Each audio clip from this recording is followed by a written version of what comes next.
교독하도록 하겠습니다. 내가 그들을 고치시리라. 호세아서 14장 1절에서 8절까지 말씀 교독합니다. 이스라엘아, 내 하나님 여호와께로 돌아오라. 내가 불의함으로 말미암아 엎드러졌느니라.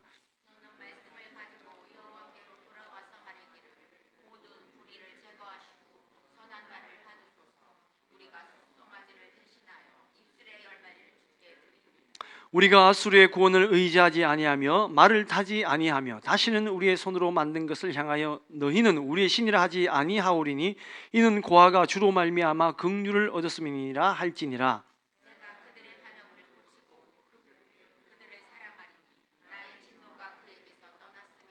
내가 이스라엘에게 이슬과 같으리니 그가 백합화 같이 피겠고 레바논 백향목 같이 뿌리가 박힐 것이라.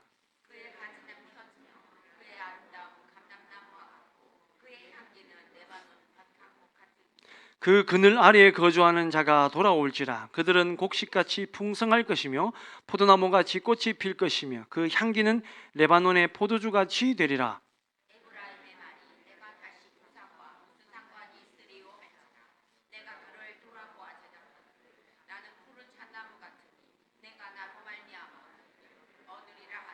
아멘. 할렐루야.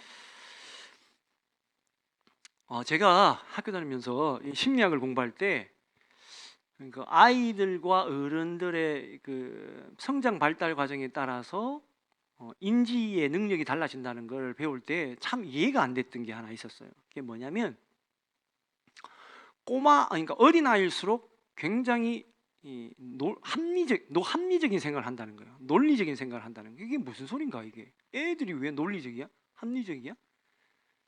저걸 따진다는 거예요. 제 말을 하면 여러분, 제 말씀을 드리면 여러분 이해하실 겁니다. 우리 아이들은 말이죠, 가르쳐주면 가르치는 대로 그대로 하는 게 아이들이에요. 그래서 혼나면서 부모님한테 예를 들어서 뜨거운 주전자 같은 거를 애들이 만지려고 하면 부모님이 손을 과음을 확 지르죠. 야! 만지지 마! 이렇게. 그죠? 그러면 그 아이는 어렸을 때 그게 각인이 돼요. 이거 만지면 혼나는구나. 큰일 나는구나. 그렇게 삽니다. 근데 걔가 70살, 80살 돼도 엄마의 그 말에 기가 눌려가지고 계속 안 만지면 어떻게 됩니까? 뭐 좀 이상하죠? 근데 아이들은 판단을 그렇게 한다는 거예요. 아이적 사고를 가진 아이들은 그렇게 한다는 거예요. 그런데 우리가 나이를 먹으면 어릴 때는 그렇지만 어른이 된 나는 이거를 조심할 수 있고 다룰 수 있는 능력이 되기 때문에 만져도 된다라고 하는 인지 능력까지, 자각 능력까지 가야 되는데 그러지 못하고 어린 사고에 계속 머물러서 이걸 만지면 안 돼, 이걸 만지면 안 돼, 엄마가 만지지 마라 그래서 이렇게 아이들은 사고가 발달이 안 돼요. 예를 들면 어릴 때 엄마나 부모님으로부터 그렇게 교육을 받은 아이들이 갑자기 부모님이 돌아가셨단 말이에요. 헤어졌단 말이에요. 그래서 그거를 고쳐줄 수 있는 사람이 없어. 만져도 돼. 이럴 때는 해도 돼. 라고 하는 걸 가르쳐주지 않고 또 만지는 방법도 가르쳐주지 않으면 아이는 평생 동안 그 트라우마가 있어서 못 만집니다. 그런 애들 있죠. 냄비 같은 걸 한번 뒤었단 말이에요. 잘못해가지고. 그래서 엄마나 부모님한테 혼나면서 앞으로는 이런 걸 만질 때는 만지면 안 된다. 볼 때 만지면 안 된다. 라고 배우면 어느 정도 가다가 나중에 커서 너 라면 그래. 엄마가 옛날에는 만지지만 해서 너는 지금은 괜찮아. 이렇게 조심하면 다 된다. 이렇게 알고 얘가 하면 된단 말이에요. 아이가 자라지 않으면, 인식이 자라지 않으면 그 상태에서 계속 머물러 있어 버려요. 자, 교회에서 가끔씩 목사님들이 여러분이 들으실 때 가끔씩 모순적인 설교를 합니다. 모순적인 설교. 여러분 많이 들었습니다. 제가 그 사례를 굉장히 많이 들 수 있는데 그 사례를 들면 복잡하니까 하나만 들면 목사님들이 이렇게 합니다. 여러분, 우리가 신앙생활을 죽도록 충성하고 열심히 해야 됩니다. 이렇게 합니다. 맞습니까? 들렸습니까? 맞죠? 맞잖아요. 그럼 여러분 아멘 크게 하잖아요. 열심히 하겠습니다. 이러니까 아멘 안 하시는데 안 하려고 그러시는 것 같은데 여러분 하면 여러분 은혜 받으면 우리가 아멘 하면서 하잖아요. 그죠? 근데 어느 날 담임 목사님이 설교하셨는데 여러분, 우리가 하는 거는 다 소용없어요. 우리가 노력하는 건 다 소용없어. 하나님이 해주셔야지. 이걸 맞습니까? 틀렸습니까? 이것도 맞잖아요. 그럼 어떻게 하라는 얘기야? 열심히 해라는 얘기야. 하지 말라는 얘기야. 그게 하지 말라는 얘기예요? 그게? 아니잖아요. 어느 정도 인지 능력이 이제 어느 정도 수준에 가면 이 말씀과 이 말씀이 서로 모순되지 않고, 그죠? 내 믿음이 성장하거나 내 생각이 성장하고 내가 육체적으로나 영적으로 성장하게 되면 이 말씀과 이 말씀이 전혀 다른 말씀 같은데 조화가 된단 말이에요. 그죠? 이게 믿음이 성장할 때의 단계예요. 근데 믿음이 성장하지 못한 사람들은 아유 목사님 지난번엔 그 얘기하던 이번에 오늘 또 다른 얘기 하시네. 아니 목사님이 한 말로 두 마디 하시네, 한 입으로. 이렇게 얘기한단 말이에요. 그건 왜 그러냐? 내가 아직 그 말 가운데 있는 뜻을 아직 이해를 못하고 있기 때문에 그렇다는 거예요. 그죠? 때로는 하나님이 가라 그래, 하나님이 또 서라 그래. 이건 뭐 가란 얘기야 서란 말이야. 헷갈린단 말이에요. 그런데 하나님이 왜 서라 했는지, 왜 멈춰라 했는지, 왜 가라 했는지, 왜 걸으라고 했는지의 뜻을 알면 내가 하나님 감사합니다, 하나님 뜻을 알겠습니다 간단 말이에요. 그렇기 때문에 믿음 생활하는 사람은 하나님의 그 말의 뜻이 어디에 있고 무엇에 있는지 그 핵심 포인트를 딱 찍는 게 굉장히 중요하다라는 겁니다. 그래서 우리가 뭘 얘기합니까? 원리를 얘기하는 거예요. 원리. 조금 전에 우리 목사님들끼리 이제 400~500명 목사님들이 흩어져서 지역별로 이렇게 다 흩어져서 지역 모임들 하면서 목사님들이 말씀을 나눴어요. 근데 어느 목사님이 그러시더라고. 자기는 이제까지 자기가 열심히 하면 되는 줄 알았대. 사명을 받았으니까 열심히 하면 되는 줄 알았어요. 10몇 년 동안 열심히 했대. 열심히 하니까 성도들이 모이더라는 거죠. 그런데 열심히 해도 어느 순간 가니까 그 다음부터는 성장 자체가 아니라 아예 꼬꾸라박고 있더라는 거예요. 그 자기는 왜 이해를 못했다는 거야, 본인은. 그런데 이번 기도학교 세미나에 와서 이거를 내 열심으로 하는 것이 아니라 하나님의 뜻대로 했어야 되는데라는 걸 깨달았다는 거예요. 자기는. 자기가 이제까지 목회하면서 그 깨달음을 이번에 얻었다는 거예요. 자기는 너무 큰 깨달음을 얻어서 너무너무 이번에 은혜 충만하다 얘기를 합니다. 여러분, 우리가 우리 인생을 살면서 우리 노력을 얼마나 열심히 했습니까? 여러분, 했잖아요. 해도 안 되는 게 있습니다. 늙는 거 이거 어떻게 합니까? 아무리 찍어 발라도 안 됩니다. 제가 오늘 주방에서 봉사자들 이렇게 봉사하는 걸 보다가 쌀뜨물을 이렇게 하는데, 그 쌀뜨물이 있잖아요. 우리는 이제 밥을 많이 하니까 쌀뜨물이 엄청나게 있더라고요. 그래서 너무 아까워서 제가 아유 권사님 이거 너무 아까운데 그걸로 뭐 여러 가지 할 수 있는데 했더만 웃으면서 목사님이 그 피부에도 좋아요 그러는 거예요. 내가 그 소리를 처음 들었어요. 이제까지. 내가 어렸을 때부터 들었으면 내 피부가 이러지는 않을 텐데. 내가 그래서 왜 권사님이 지금 얘기해 주셨냐 그러니까 제가 그랬습니다. 여러분, 그러나 그거를 어릴 때부터 100번 1000번 맨날 붙이고, 예? 우리 딸애가 보니까 이게 금으로 된 이렇게 팩을 이렇게 붙이고 가끔씩 붙이고 우리 사모하고 영상 통화를 하더라고요. 내가 이게 뭐고 이렇게 얘기를 합니다. 무슨 괴물도 아니고. 그거 붙여도 나이 먹는 건 어쩔 수가 없어요. 그죠? 근데 어느 정도는 커버가 되지만 영원할 수는 없잖아요. 인간의 노력에 한계 끝이 있습니다, 여러분. 끝이 있죠. 근데 그 다음은 끝이 그러면 우리는 절망이냐? 아니요, 여러분. 목사님의 그 다음 말이 더 중요해요. 내가 끝인 줄 알고 그 다음부터 내가 절망하니까, 절망하면 기도해야 자리에 앉아 불쑥 주저앉으니까 그때부터 하나님이 내 손을 잡아주는 걸 느꼈다는 거예요. 자기는 그걸 느꼈다는 거예요. 내 노력이 아무리 위대한다 할지라도 여러분, 하나님의 손 한번 잡으면, 하나님의 손을 한번 잡으면 역전되리라. 그런데 우리는 이게 이런 깨달음의 기쁨이 있는데, 호세아서는 정말 하나님이 성경에 있잖아요. 오늘 뭐라고 하죠? 1절에 돌아오라. 여러분, 이 호세아만 이런 얘기 한 게 아니에요. 여러분, 그냥 인터넷에서 찾아보세요. 여호와께 돌아오라 성경 구절 치면 많을 때는 30개 40개 나와요. 모든 선지자들이 다 얘기합니다. 그럼 들었냐? 안 들었으니까 망했지. 그러면 우리는 어떻게 해야 됩니까? 하나님이 돌아오라 했을 때 돌아가야 되는 거예요. 내 힘으로 자꾸 살려고 그 길을 가다 보면 자꾸 하나님과 멀어져. 그럴 때는 빨리 돌아와야 돼요. 빨리 돌아와야 돼요. 빨리 돌아올수록 내 인생은 하나님의 인도함을 받고 축복의 삶으로 간다는 겁니다. 내 복을 누리는 것보다 하나님 주시는 복이 더 크지 않겠습니까? 여러분 요한계시록에 보면 우리가 마태복음에 보면 8복이 나오죠. 요한계시록에 보면 7복이 나와요. 7복이. 7복이라고 말씀드리고 그 7복이 아니고 7복이 나오는데 7개의 복을 한번 이제 그래도 여러분 이왕 7복 나왔으니까 한번 봤으면 좋을 것 같은데 우선 요한계시록 1장 3절 말씀 우리가 한번 읽어봅시다. 말씀을 많이 보는 게 좋아요. 요한계시록 1장 3절 말씀 같이 읽습니다. 시작. 이 연의 말씀을 읽는 자와 듣는 자들과 그 가운데 기록한 것을 지키는 자들이 복이 있나니 때가 가까움이라. 뭐라고요?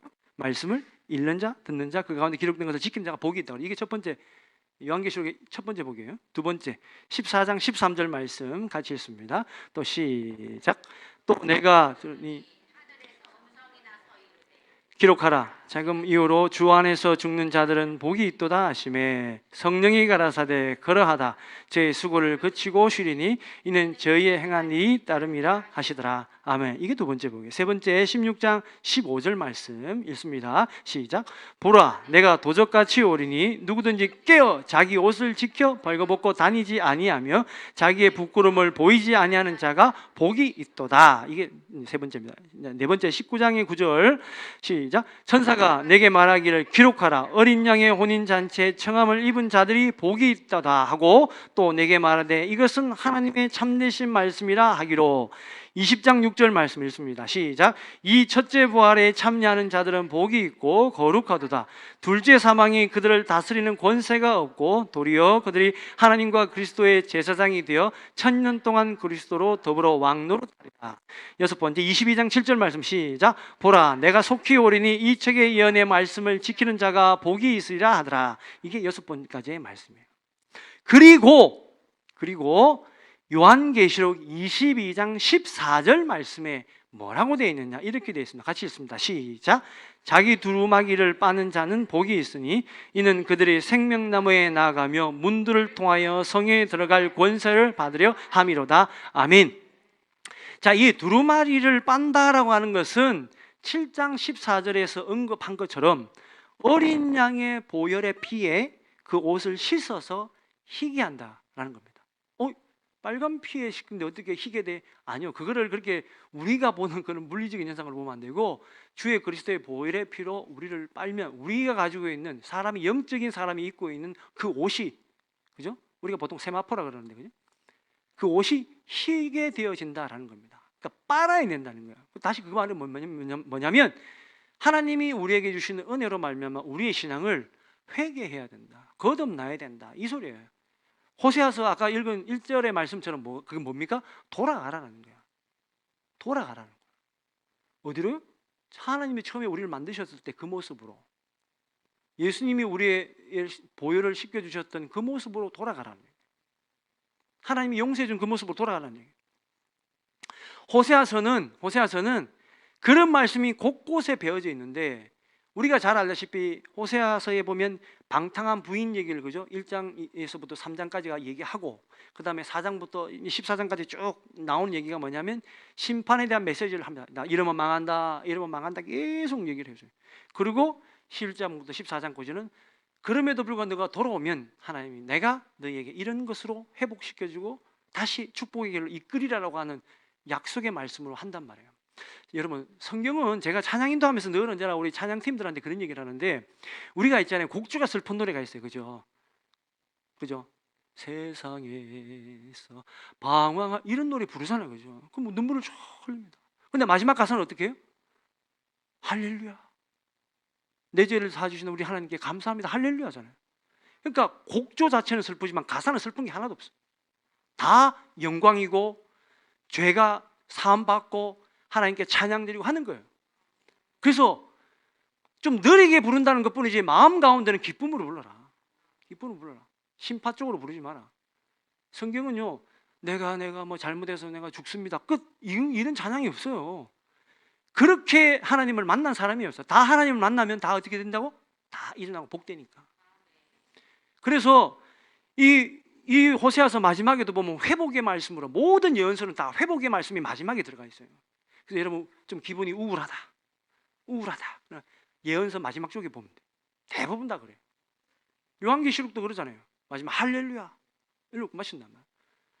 자, 그래서 하나님은 이 선지자 호세아를 모델로 하나님을 멀리 떠난 이스라엘이 자기들의 죄를 되돌아보고 자기들이 지금 닥쳐있는 현실을 바라보고 다시 하나님이 불러주시는 선지자들의 말씀을 통해서 삶에 대한 경고를 듣고 다시 삶의 자리로, 원래 하나님이 원하셨던 자리로 돌아오라고 하는 것이 주요된 메시지라는 겁니다. 자, 돌아온다는 건 뭡니까? 그냥 돌아온다는 게 아니에요. 그것만으로 끝나는 게 아니라 돌아오면 하나님이 어떻게 회복시켜주는 축복이 임한다라는 겁니다. 여러분, 제가 말씀 이곳에서 지금 드리는 거는 여러분 잘못했으니까 회개하십시오, 회개하십시오, 이게 지금 목적이 아니에요. 오늘 말씀의 목적은 그게 아니에요. 여러분이 하나님의 말씀으로 다시 은혜를 받고 말씀을 믿음으로 받아서 하나님의 길로 돌아오면 하나님이 약속한 말씀, 그 약속한 말씀을 제가 오늘 여러분에게 전하는 게 제가 오늘 주의해야 된 목적이에요.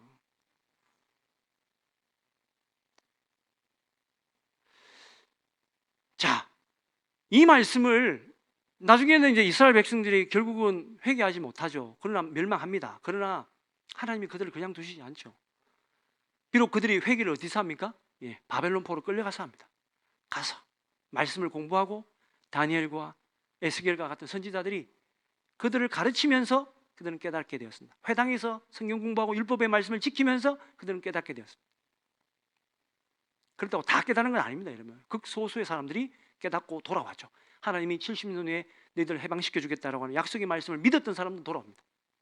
그리고 믿었고 믿음뿐만 아니라 믿는 사람들이 있었죠. 그러나 지금 삶을 떠나기 싫은 사람, 내가 그 말씀이 무슨 말인지를 아는데 그래도 나 지금 바벨론에서 지금 장사 잘하고 있는데 이제 좀 이 전세에서 이제 사가지고 가게 세 내가지고 이제 살던 내가 가게 사서 이제 잘 살고 있는데 내가 이제 이스라엘에 아무것도 없는 그 벌판에 가서 내가 뭘 살겠어.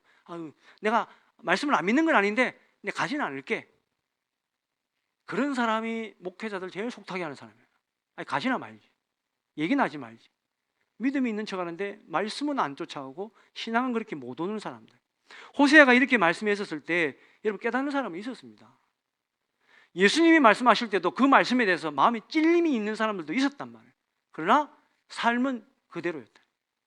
그러니까 그들은 구원을 못 받는 거예요. 자, 마태복음에도 그런 예수님에 대한 것을, 그런 예수님의 사역에 대해서 세례자 요한이 아주 강하게 말씀을 전합니다. 마태복음 3장 7절에서 12절 말씀 같이 한번 교독해 보겠습니다. 3장 7절에서 12절 말씀. 요한이 많은 바리새인들과 사두개인들이 세례 베푸는 데로 오는 것을 보고 이르되 독사의 자식들아, 누가 너희를 가르쳐 임박한 진노를 피하라 하더냐. 속으로 아브라함이 우리 조상이라고 생각하지 말라. 내가 너희에게 이르노니 하나님이 능히 이 돌들로도 아브라함의 자손이 되게 하시리라.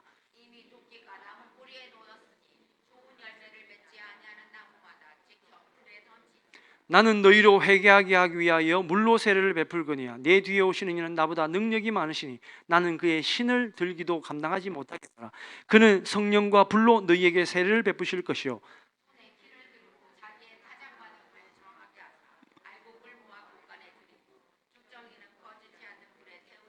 아멘. 이게 신명기 율법하고 똑같은 거예요. 말씀을 지키면 복을 받고 지키지 않으면 하나님의 심판을 받으리라. 예수님도 그러죠. 12절 말씀에 알곡은 모아 곡간에 들이고 죽쟁이는 꺼지지 않는 불에 태우리라 합니다. 여러분, 이 말씀은 굉장히 두려운 말씀입니다. 죽쟁이하고 알곡하고 지금 같이 있어요. 지금은 몰라. 지금 모릅니다. 가만히 있는 상태에서는 모릅니다. 바람 한번 쏴 불든지 주인이 키를 한번 확 헐든지 그러면 죽정인지 알곡인지 알 수 있습니다. 군인도 이 군인이 진짜 참 군인인지 훈련 잘 된 군인인지 정말 참 군인인지를 알 수 있는 것은 전투가 벌어지고 말아요. 총소리 빵 나면 머리 쳐박고 땅속으로 들어가는 사람, 그 병사가 있는 반면에 총 들고 나가자 이런 사람이 있는 거예요. 전쟁 나보면 압니다. 우리도 마찬가지예요. 다 잘하는 것 같아도 영적으로 전쟁이 나보면 죽정인지 알곡인지를 알 수 있습니다. 그래서 저는 지금 한국교회나 우리 생활이 어려운 거에 보면 아, 저 사람이 알곡신앙을 하고 있었구나, 죽정이를 하고 있었구나, 다 표가 납니다. 표가 납니다. 저는 성도들이 떠나는 게, 교회를 떠나는 게 겁나는 게 아니라 알곡이 없을까 봐 걱정해요. 죽정이를 실은 트럭이 가지고 가도 소용이 없어. 트럭도 소용이 없어. 알곡 하나만 있으면 30배, 60배, 100배, 그게 또 30배, 60배, 100배, 그게 또 30배, 60배면 금방 채워집니다. 그러니까 여러분, 우리가 죽쟁이 신앙을 크게 하지 말고 알곡 신앙을 키워가다 보면 어느 순간에 이게 보니까 나도 몰랐는데 아니 엄청나게 축복의 열매가 맺혀져 있다는 것을 발견하게 됩니다. 이스라엘 백성들은 그러지 않았다는 거예요. 계속 자기들이 영적으로 죽어가는지도 모르고 쭉정이가 되어가는지도 모르고 자기 욕심과 자기 걸로 막 채워갔습니다. 그러나 결국 그것이 뭡니까? 속에 있는, 우리 속에 있어야 될 하나님을 계속 쫓아내고 비고 그거 누가 들어갑니까? 귀신이 들어가고 욕심이 들어가고 사람 생각이 들어가는 거예요. 그러니까 우리가 나중에 그런 원망을 합니다. 하나님, 나는 열심히 했는데 지 열심이지. 그거는 하나님이 없는 열심인데. 여러분, 우리는 지금 교회에 출석하는 많은 사람들이 하나님께 인정받지 못하는 자신만의 신앙을 하고 있는지 아닌지는 늘 돌아봐야 된다.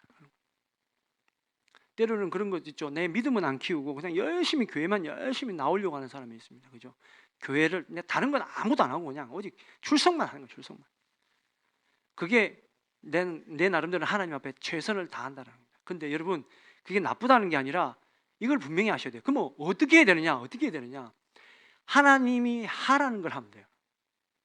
하나님이 출석이라면 출석하고, 하나님이 주방 가서 봉사하면 봉사하고, 하나님이 선교하라면 선교하고, 하나님의 뜻에 맞추어서 하는 게 중요한 거지. 그냥 내가 내 열심으로 내가 열심히 주일 나오고 새벽 기도하고 이게 중요한 게 아니에요. 새벽 기도 빠져도 됩니까? 안 됩니까? 예? 대답하기 쉽지 않아요.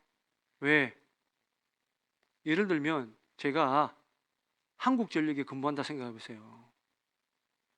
새벽 기도를 갈 것이냐, 아니면 내가 지금 한국전력 사무소에 변전소에 안 가면 전기가 끊어져 버려. 그럼 어떻게 돼? 내가 가야죠. 내가 가서 전기를 연결해서 새벽 기도 드릴 수 있게끔 하고 다른 모든 교회들이나 다른 사람들 생활할 수 있게끔 해줘야 되죠. 그게 나한테 맡은 사명이라는 거예요. 이스라엘 사람들이 있잖아요. 용키푸르 전쟁이라고 중동 4차 전쟁이 있었어요. 늘 언제나 안식일을 지켰어요. 그래서 중동 아랍이나 다른 나라들이 얘들은 안식일은 절대로 일 안 하니까 이때 우리가 쳐들어가자 그래서 쳐들어갔어요. 탱크하고 내가 엄청나게 쳐들어갔어요. 초반에 3일이 정말 힘들었습니다. 겨우 방어해서. 그러고 나서 이 사람들이 더 이게 이 애국심이 올라온 거예요. 그래가지고 6.1 전쟁이 되버려요. 완전 박살을 내버려요. 그래가지고 그때 시나이 반도부터 해서 엄청난 땅을 오히려 획득했어요. 그랬는데 그때부터 법이 좀 바뀌었어. 어떻게 바뀌었냐? 야, 우리가 안식일 지킨다는 것 때문에 우리가 이렇게 공격을 당하느니, 물론 전쟁하면 이스라엘이 월대적으로 전쟁은 우위가 있습니다. 무기도 좋고 하니까. 그러나 피해가 너무 많으니까 초반에 안식일에도 전쟁할 수 있게 하자. 안식일도 합니다. 요즘은 안식 잘 안 지켜요. 사실은 이렇게 정통 유대인들 있죠. 이렇게 막 까만 거 입고 이 사람들은 잘 지키는데 나머지는 이제 일반 세속 유대인들이 지킵니다.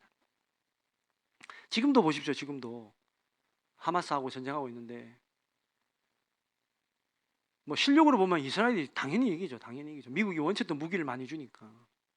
전쟁은 있잖아요. 여러분, 전쟁은 딱 7일 이후에 판가름이 나요. 7일 이후에. 왜 그러냐면 무기를 보통 7일 만에 다 써요. 모든 무기 거의 대부분 다 써요. 그럼 그 다음에 어떻게 하냐?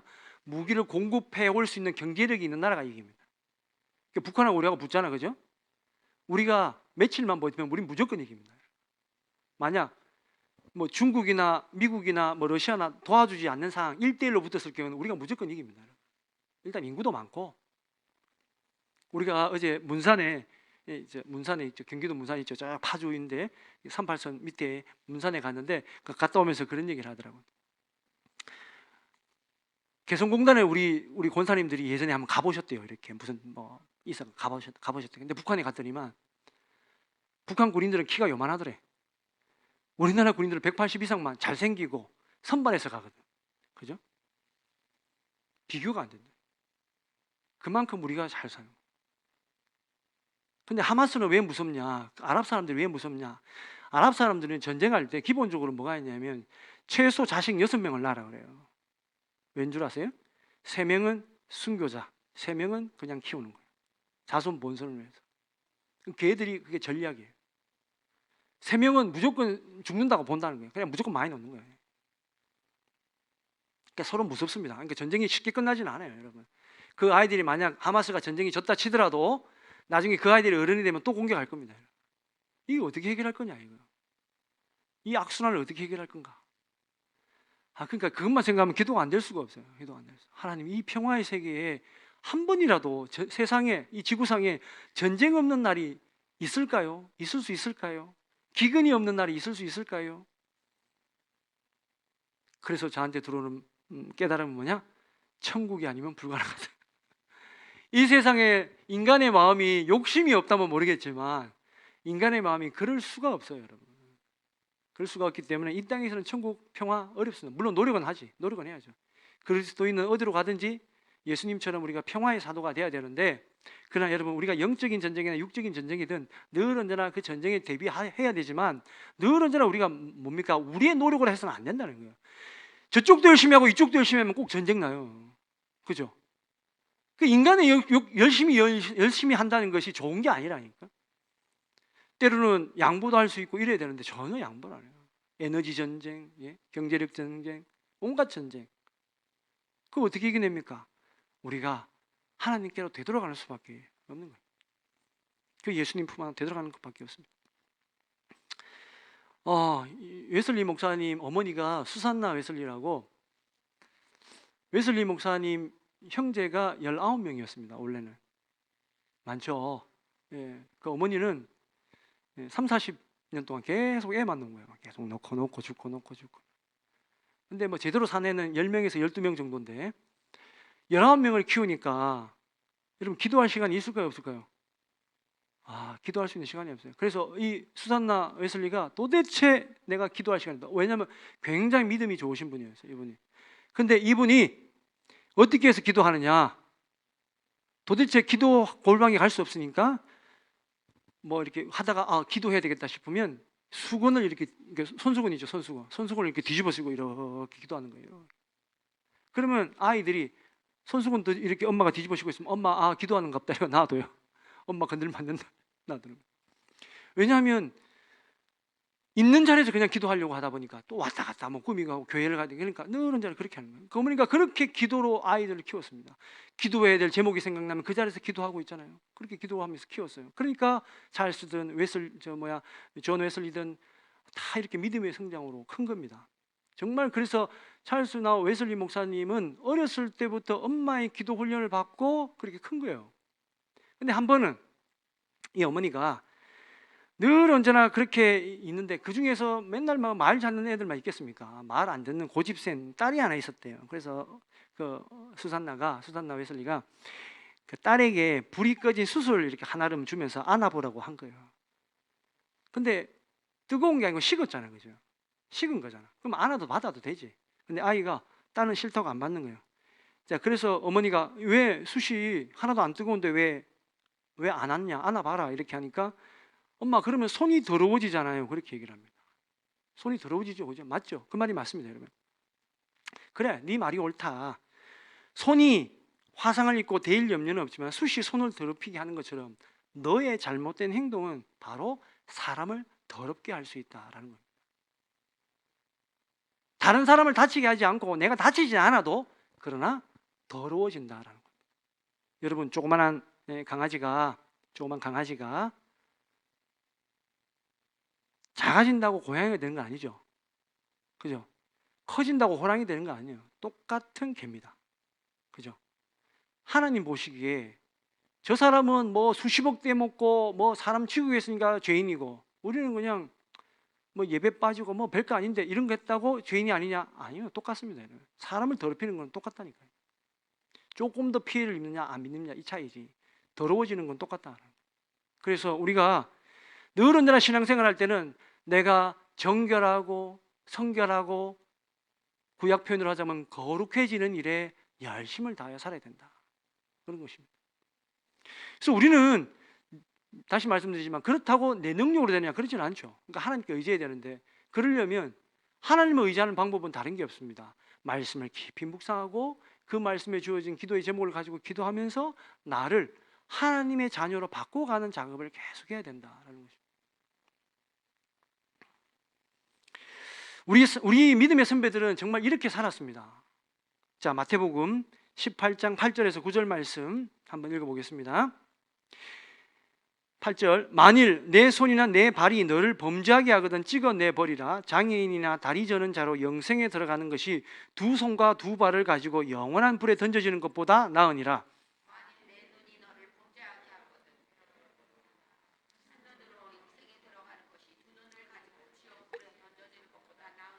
아멘. 참 무서운 말씀이죠. 그런데 우리 기독교 역사에 보면 이 말씀을 진짜 그대로 따라하는 믿음의 선배들이 있습니다.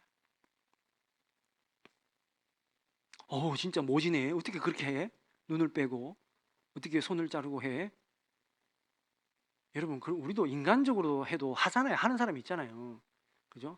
노름에 빠진 사람들은 내가 절대로 다시는 노름 안 하니라 그러고 손가락 이렇게 딱 자르고 하잖아요. 제가 어렸을 때 하도 노름 많이 하는 동네 살았기 때문에 손가락 잘려 있는 아저씨 몇 명 봤습니다. 우리 김씨 아저씨라고. 정신을 못 차립니다. 노름에 빠지니까. 근데 인간의 결심으로도 그렇게 하거든요. 근데 우리 믿음의 선배들은 왜 그러냐면 도대체 제가 하나님께 너무 죄된 모습으로 내가 천국 갈 수 없다라는 너무너무 안타까운 자기하는 마음으로 그렇게 했어요. 아니, 우리도 그렇게 하자는 게 아니고, 그러면 저는 지금 여기 사지가 안 나만 합니다. 제가 이제까지 나쁜 것으로 하면 다리 다 잘라야 되고, 나쁜 거 봤다면 눈 다 뽑아야 되고, 들었던 거 하면 귀 다 잘라야 되고, 아무것도 할 수 없어요. 그렇게 하라는 게 아니라 성경의 말씀은 뭐냐? 아까 처음에 제가 말씀드렸다시피 그대로 해라는 게 아니에요. 그 뜻을 알아라는 그 소리지. 여러분 집에 가면서 칼 들고 가지 마십시오. 불안하다. 우리는 뭘 했냐? 그만큼 죄악에 대해서 단호하게 돌아설 수 있는 마음을 가져라라는 거예요. 말씀을 지킬 때는 이 정도 가고 가지고 지켜라는 거예요. 어줍잖게 지키지 말고. 하나님의 자녀들은 인생을 그렇게 어줍잖게 살지 않습니다. 제가 어제도 말씀드렸지만 성격이 변하냐? 안 변하죠, 잘. 그런데 여러분, 하나님 제대로 만나면 변합니다. 표가 잘 안 났을 뿐이지. 그래서 사도 바울도 그러잖아요. 내 속에서 두 가지 마음이 있는데 좀 은혜스럽게 살아야 되는데 때로는 육체의 마음도 살았단 말이에요. 그게 사도 바울의 위대한 사도들의 마음도 그랬거든요. 우리 다 그렇습니다, 여러분. 자신의 죄를 해결하지 않으면 하나님의 은혜는 결코 기대할 수 없고 그 속에 하나님의 은혜를 채울 수가 없어요. 죄는 영의 호흡인 기도를 막아버려요. 소통을 막아버립니다. 그래서 하나님이 그 소통을 열어주기 위해서 십자가에 온몸을 다하여 열어놓으셨는데 우리가 때로는 그 열어놓은 길도 계속 막고 있는 거예요. 시편 66편 18절 말씀, 죄가 어떻게 우리를 막고 있느냐 이렇게 나옵니다. 시편 66편 18절 말씀 같이 읽습니다. 시작. 내가 나의 마음에 죄악을 품었더라면 주께서 듣지 아니하리라. 자, 이사야서 59장 1절에서 2절 말씀 같이 읽습니다. 여호와의 손이 짧아 구원하지 못하심도 아니요 귀가 둔하여 듣지 못하심도 아니라 오직 너희 죄악이 너희와 너희 하나님 사이를 갈라놓았고 너희 죄가 그의 얼굴을 가리어서 너희께서 듣지 않으시게 함이니라. 아멘. 마태복음 본문에서 죄를 그대로 가지고 있으면 찍혀서 불에 던져진다고 했잖아요. 그죠? 오늘도 마찬가지입니다. 이 말씀도 마찬가지예요. 우리가 우리의 죄악이 하나님 사이를 갈라놓는데 그 갈라놓은 그것을 회복해야 되는데 회복하기를 바라고 돌아오라고 호세아가 그렇게 외치자 말이죠. 생명과 풍성한 삶은 회개하고 돌아오는 길밖에 없다라는 거예요. 다른 걸로 안 돼요. 그래서 오늘 성경 말씀에 2절 말씀 보십시오. 2절 말씀, 너는 말씀을 가지고 여호와께로 돌아와서 아래 길을 모든 불의를 제거하시고 선한 발을 받으소서. 우리가 송아지를 대신하여 입술의 열매를 주께 드리리이다. 여러분, 최고의 제사를 지금 드렸는데 그것도 안 하고 뭘 하냐? 입술의 열매를 하나님께 드린다는 거예요. 수송아지가 제일 비싼 건데 그거를 드리지 않는다는 거예요. 그건 뭐냐? 그것도 소용없다. 왜? 하나님께 돌아가지 않으면. 입술의 열매 뭡니까? 입에서 주님을 찬양하고, 그죠? 감사하고. 감사가 시작입니다, 여러분. 감사가 첫 출발인 거예요. 첫 관문이에요. 불평하면서 하나님께 제사 절대로 드릴 수 없습니다. 하나님은 송아지 안 받고 안 받아도 되는데 그 입에서 하나님을 찬양하고 감사해야 하는, 하나님 감사합니다 부터 시작하는 그 입술의 열매를 받으시는 것이 하나님의 뜻이라는 거예요. 그래서 하나님은 그 입술이 변하기를 원하신다라는 겁니다. 예. 그래서 여러분, 뭘 말하다가 내 입에서 그냥 욕 나올 것 같으면 아멘 주여, 아멘 주여, 아멘 주여. 제가 학교 다닐 때 선생님한테 혼난 적이 있는데, 교회에서 철야하고 있잖아요. 제가 어제 이렇게 말씀드렸죠. 어제 철야하고 갔다고. 철야하고 와가지고 막 말씀 듣고 너무 아멘하고 기도하고 했던 게, 이제 그 상태로 교회를 갔으니, 학교를 갔으니 뭘 해도 아멘이야. 그래서 선생님이 출석부를 불렀는데 아멘 이랬단 말이야.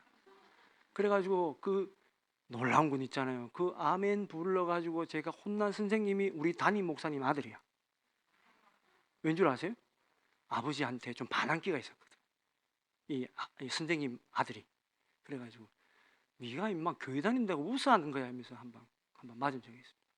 근데 그게 처음이자 마지막 맞는 거였습니다. 나중에는 회개를 했는지 교회 다니는 애들한테 상당히 잘해주더라고요. 네.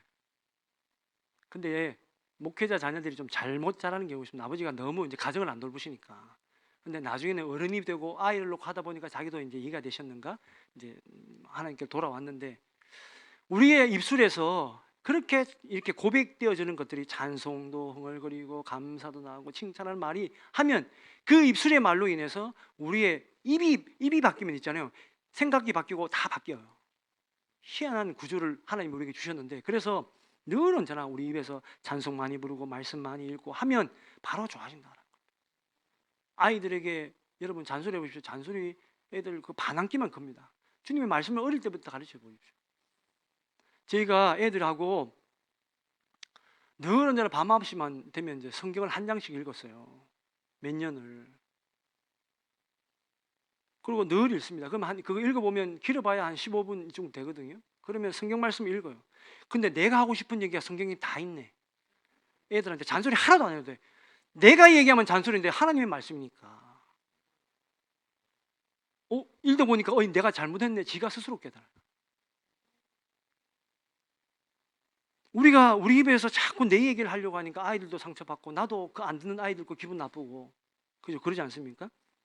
여러분, 우리가 그 입술의 열매를 하나님께 귀하게 드릴 때에, 예?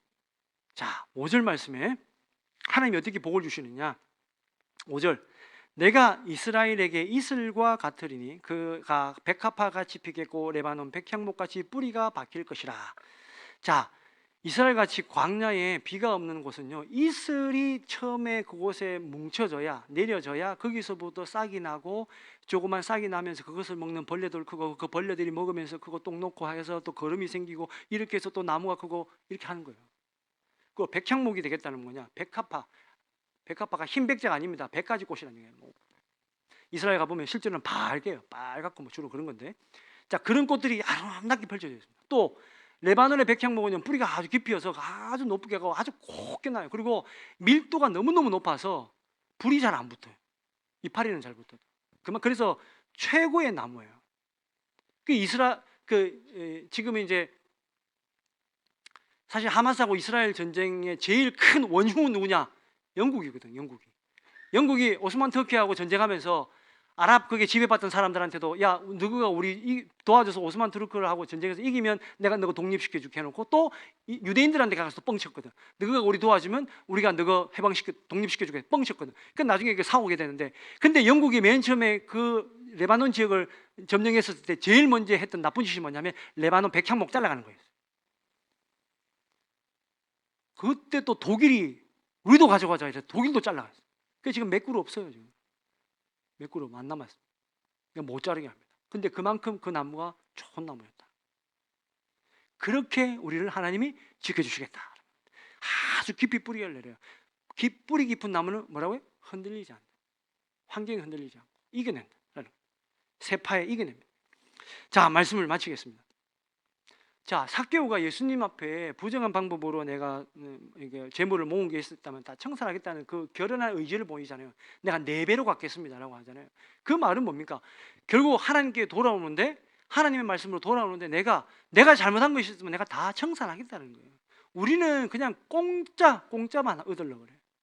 하나님이 다 용서해 주셨으니까 내 삶은 그래 주님 감사해요 이것만 끝이 아니라 내 삶의 방향도 틀으라는 겁니다. 여러분 그렇게 하실 수 있으십니까? 여러분? 내 삶의 방향을 방해하라. 주님은 그렇게 우리에게 요구하고 계시다. 그래서 주여 주여 하는 자마다 다 천국에 가는 것이 아니고 아버지의 뜻대로 행하는 자가 천국 간다라는 말입니다. 아니 목사님 또 뭐 하나님이 다 용서해 주셨다는 거 또 이 말씀은 뭐고 또 저 말씀은 뭡니까? 제가 말씀드리잖아요. 좀 신앙이 성숙하면 이 말씀의 뜻도 알고 저 말씀의 뜻도 이렇게 조화가 되는데 그건 제가 설명을 못 하겠어. 은혜 받으면 은혜 받아 있게 다지 아무리 설명해도 안 돼요. 여러분 삼위일체를 어떻게 설명합니까? 삼위일체를 논리적으로는 설명이 안 돼. 믿음으로 받아야 돼요. 믿음으로. 오늘 이 시간에도 이 말씀이 죄를 다 사해 주셨는데 무슨 또 죄를 회개합니까? 돌아서 해야 됩니까? 아니요. 우리가 하나님의 마음을 안다면 내 삶의 방향을 틀고 그때 우리 주님이 뭐라고 하시냐? 내가 그들을 고치시리라. 내가 너희를 고쳐줄게. 네가 돌아선다면, 내가 다시 내가 말씀한 대로 돌아온다면 내가 너희를 고쳐줄게. 회복시켜줄게. 다시 길을 열어줄게. 다시 내가 너희를 만져줄게. 동행해줄게 라는 겁니다. 자, 사랑하는 여러분, 오늘도 우리의 모습이 부족하여도 내 작은 모습 하나 조금 튼 모습으로 통해서 하나님께 사랑받으시고 축복받으셔서 반드시 하나님이 오늘 주시고자 하는 이슬과 같이 백합화와 같이 백향목 뿌리가 깊이 박힌 것 같이 향기 나는 백향목과 같이 우리의 삶이 그렇게 은혜와 축복의 삶이 되시길 간절히 축원드립니다.